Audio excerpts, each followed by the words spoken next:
I always wanted to know why Somalians eat bananas with their food. I grew up with some Somalians and I always hear them talk about it, and I see them eat bananas along with whatever food they're eating. And the only Somalian dish I've eaten, if you could even call it that, would be steak and spaghetti. I don't know how authentic that is. So I took a trip to my local Somalian restaurant and I ordered some barbecue chicken and rice. The cashier told me that you can cut up some bananas and you can eat this along with the rice and the chicken. I'm not really sure how to add the banana into this. Either you plop it on top or you smush it up. I think I'll maybe just eat it like this. I don't know.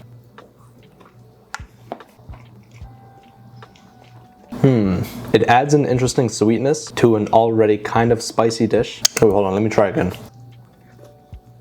I guess I get it. If you like sweet and spicy, then this works because that's what it is. You got the heat from the chicken and the chutney or that hot sauce, whatever that is, and you get a bit of the sweetness from the banana. So you get a bit of both, which is good. I personally am not a huge fan of sweet and spicy. I like it, but if I were to choose, I would just go for spicy on its own. But I can see why this makes sense.